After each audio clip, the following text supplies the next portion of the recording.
प्यारे बच्चों, YouTube channel में आप सभी का स्वागत है। आज हम कक्षा 7 की गणित में परिमाप और क्षेत्रफल से संबंधित प्रश्न हल करेंगे। तो ध्यानपूर्वक वीडियो को देखिएगा। यह अध्याय बहुत महत्वपूर्ण है क्योंकि क्षेत्रफल और परिमाप से संबंधित है। इसमें प्रश्न को हल करने से पूर्व कुछ महत्वपूर्ण सूत्र लिखे हैं, इनको आप उतार सकते हैं अपनी कॉपी में।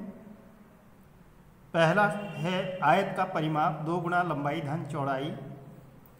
दूसरा है आयत का क्षेत्रफल लंबाई गुना चौड़ाई L इंटू बी। फिर है वर्ग का क्षेत्रफल भुजा गुना भुजा यानी भुजा का square A into a is equal to a square. परिमाप वर्ग का भुजा गुना 4 यानी 4A। त्रिभुज का परिमाप तीनों भुजाओं का योग। त्रिभुज का क्षेत्रफल 1/2 आधार ऊंचाई या लंब भी कह सकते हैं हम 1/2 b इंटू एच। फिर आता है वृत्त की परिधि या परिमाप 2 पाई r। वृत्त का क्षेत्रफल पाई r स्क्वायर। ठीक, तो इनको आप उतार सकते हैं और इनको याद भी करना है आपको। अब चलते हैं प्रश्न नंबर 1।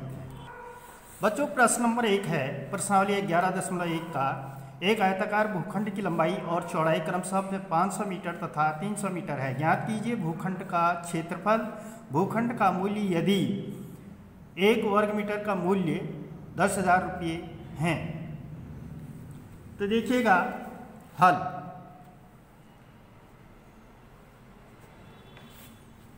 चूंकि भूखंड की लंबाई बराबर 500 मीटर, भूखंड की चौड़ाई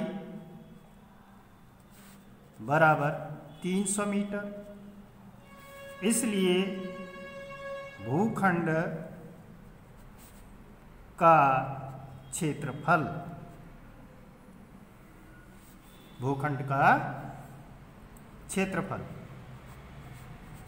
बराबर L इंटू बी यानी 500 गुणा 300 बराबर 1,50,000। 1 2 3 4 जीरो रख देंगे और बाकी 3 पंजे 15, 1,50,000 मीटर स्क्वायर यानी वर्ग मीटर। अब ये तो पहला खंड है इसका। दूसरा खंड है भूखंड का मूल्य। दूसरा खंड, चूंकि 1 वर्ग मीटर भूखंड का मूल्य बराबर 10,000 रुपये, 10,000, इसलिए 1,50,000 वर्ग मीटर भूखंड का मूल्य होगा। तो इस प्रकार से हम इसकी मेथड को बना सकते हैं। बराबर 1,50,000 गुणा 10,000, तो बाकी जीरो रख दीजिएगा। 1 2 3 4 5 6 7 और 8 जीरो रख करके 15 वैसे ही रख देंगे। तो कहने का मतलब हमारा कितना हो गया, यहाँ से इकाई, दहाई, सैकड़ा, हजार, 10,000, लाख, 10 लाख, करोड़, 10 करोड़। ठीक है, 1 अरब 50 करोड़ रुपये इसका मूल्य होगा। अब अगला प्रश्न देखिए, इसी के नीचे तीसरा प्रश्न है प्रश्नावली का। एक आयताकार भूखंड की चौड़ाई ज्ञात कीजिए यदि इसका क्षेत्रफल 440 मीटर स्क्वायर और लंबाई 22 मीटर हो और इसका परिमाप भी हमने ज्ञात करना है। तो सर्वप्रथम हल लिखेंगे। चूंकि भूखंड का क्षेत्रफल बराबर 440 मीटर स्क्वायर, भूखंड की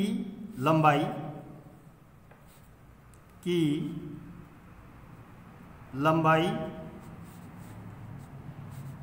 बराबर 22 मीटर, इसलिए भूखंड की चौड़ाई जब हम निकालेंगे यानी B इज इक्वल टू क्षेत्रफल बट्टे लंबाई, क्षेत्रफल बट्टे लंबाई। तो ये हो जाएगा, क्योंकि क्षेत्रफल दिया हो, लंबाई दी हो या चौड़ाई दी हो, तो दोनों में से हम एक का जब मान निकालेंगे तो क्षेत्रफल बट्टे लंबाई या लंबाई का मान निकालेंगे क्षेत्रफल बट्टे चौड़ाई। तो क्षेत्रफल है 440, देखिएगा ये मैंने सूत्र लगा दिया है यहाँ पर, 440 बट्टे 22, ठीक है। तो 22 दूना 44, 22 से 44 दो बार और 0, यानी 20 मीटर, 20 मीटर चौड़ाई है।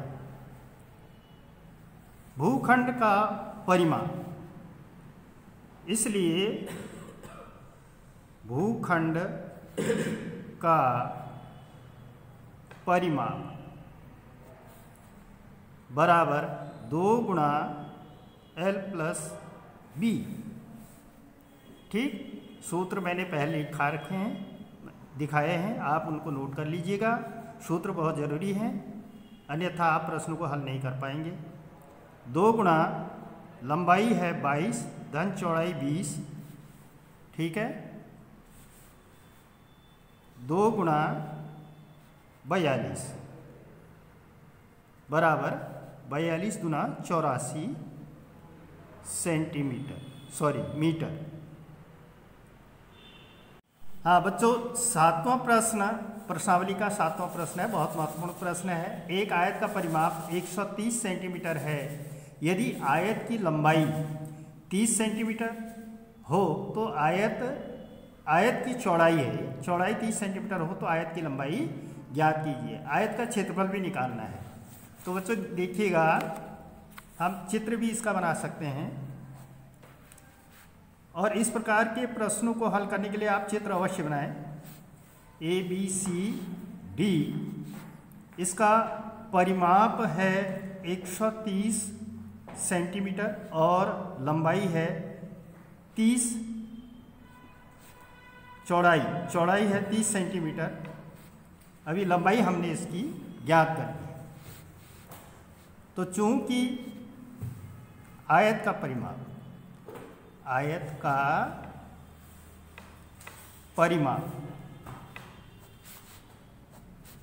परिमाप है 130 सेंटीमीटर। आयत की चौड़ाई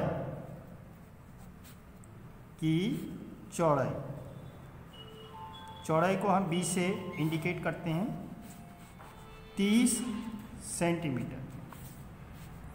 अब चूंकि 2 गुणा L प्लस B यह है आपका परिमाप का सूत्र।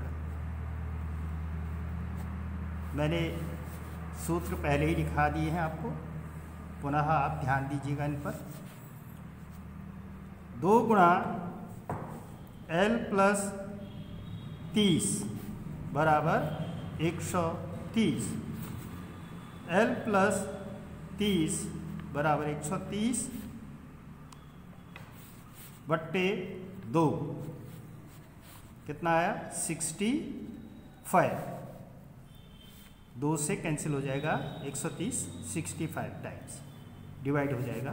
तो L बराबर 65 माइनस 30, तो लंबाई आ गई इसकी 35 सेंटीमीटर। लंबाई इसकी 35 सेंटीमीटर है। इसलिए क्षेत्रफल, अब इसका हमने क्या निकालना है, आयत का क्षेत्रफल।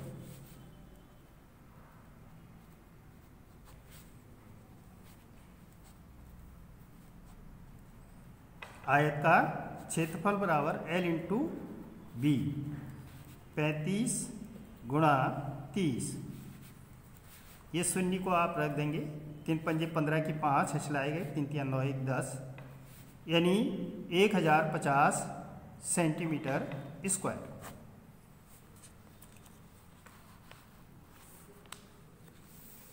तो बच्चों बाकी प्रश्न आप स्वयं हल करेंगे और